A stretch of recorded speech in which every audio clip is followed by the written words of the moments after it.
Summer ప్రపంచంలో సరికొత్త fashion Kisan fashion mall ఇప్పుడు మన బీరంగుడాలో.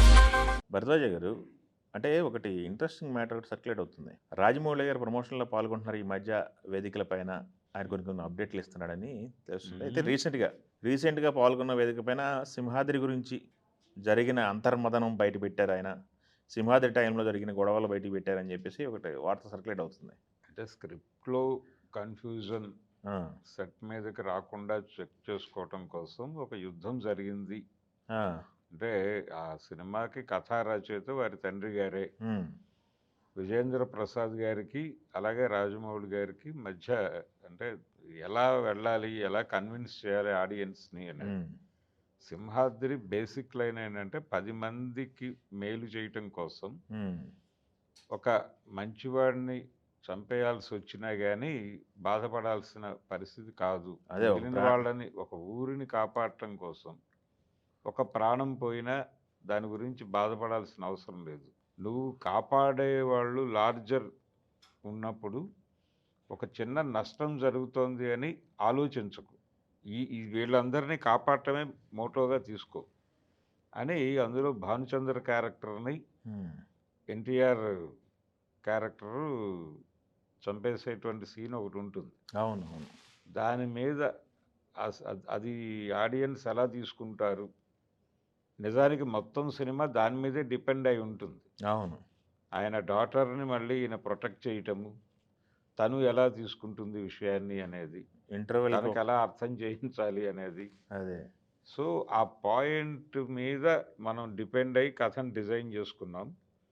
నిజానికి అది ఇంట్రెస్టింగ్ ఎలిమెంటే ఆ క్యారెక్టర్ల వరకు చూస్తే. కానీ ఆ క్యారెక్టర్ల వరకు ఓకే, కానీ ప్రపంచం ఎలా రిసీవ్ చేసుకుంటుంది దీన్ని, ఒక మంచివాడిని చంపేయటం అనే పాయింట్ని ఎలా జస్టిఫై చేయగలం ఆడియన్స్ మనసుల్లోకి అన్నప్పుడు మీ చిత్రీకరణలో ఉండేటువంటి డెప్త్ ద్వారా వెడుతుంది. అది మీరెంత రూటెడ్గా చెప్తున్నారు విషయాన్ని అనేది బలంగా చెప్పటం ద్వారా తీసుకెళ్ళటమే.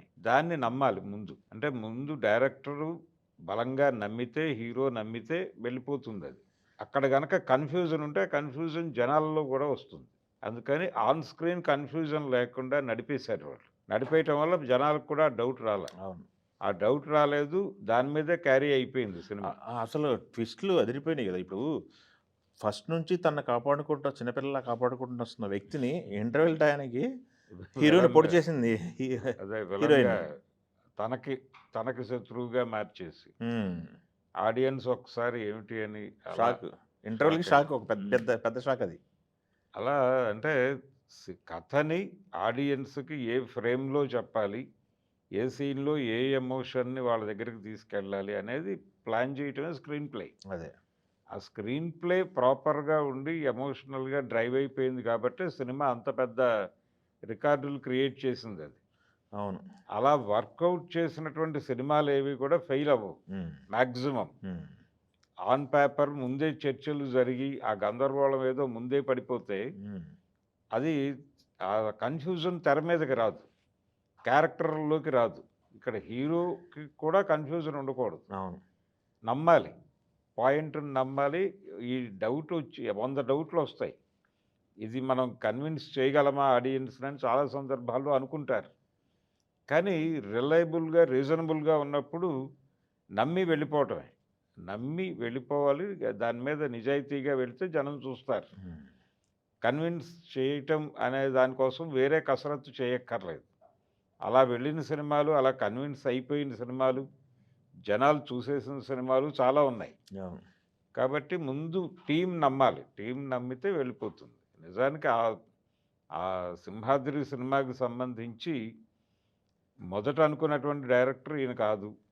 విఎంసి దొరస్వామిరాజు గారు ఎన్టీఆర్తో సినిమా చెయ్యాలి అనుకున్నప్పుడు వాళ్ళు పవన్ శ్రీధర్ అని ఇంకొక డైరెక్టర్ని అనుకున్నారు. ఆయనతో ప్రాజెక్టు అనౌన్స్ అయిపోయింది, అది ముహూర్తం కూడా అయిపోయింది. 2 పాటలు ఏవో షూట్ చేశారు, తర్వాత టాకీ పార్ట్ కొంత అయింది. సడన్గా సినిమా ఆగిపోయింది. ఎందుకు ఆపారో తెలియదు, ఆయన్ని తీసేశారు. అది మొత్తం కథ పక్కన పెట్టేశారు. ఆ షూట్ అయినటువంటి పార్ట్ని కూడా పక్కన పడేసి మళ్ళీ ఫ్రెష్గా రీస్టార్ట్ అన్నారు. ఆ రీస్టార్ట్ ప్రోగ్రాంలో రాజమౌళి వచ్చాడు. బహుశా ఎన్టీఆర్ అడ్వైజ్ వలన వచ్చుండొచ్చు. ఓకే. తను ఆల్రెడీ యమదొంగ చేస్తున్నాడు. కాబట్టి ఆ కాన్ఫిడెన్స్‌తో ఆయన రిఫర్ స్టూడెంట్ నెంబర్ 1 చేసుండొచ్చు. చేస్తున్నాడు. Student number 1. ఉమ్. స్టూడెంట్ నంబర్ 1 అనుభవంతో రిఫర్ చేసుండొచ్చు. దాంతో ఆయనొచ్చాడు, ఈ కథొచ్చింది. అవును. అక్కడి నుంచి కొత్తగా డ్రైవ్ మొదలైంది ఉమ్. 'సింహాద్రి' సినిమా కోసం. అవును. ఆ డ్రైవ్ ప్రాపర్‌గా జనాలకి కనెక్ట్ అయింది. కనెక్ట్ అవ్వడం అంటే ఇండస్ట్రీ హిట్ కదా ఇది. ఇండస్ట్రీ హిట్ ఇచ్చారు. ఉమ్. అలా జరుగుతాయి ఒక్కొక్కసారి. కొన్ని హ్యాపెనింగ్స్ అలా జరుగుతాయి. ఉమ్. అంటే నిజాయితీగా పనిచేయటం వలన వచ్చిన విజయం అది. అదే అంతే తప్ప హిట్ తీయటం కోసం హిట్ చేయరు ఎవరు. అదే హిట్ చెయ్యాలి అనుకుంటే హిట్లు రావు. అదే హిట్ రావాలంతే. అంతే. అలా చేసినటువంటి సినిమా అది. ఓకే.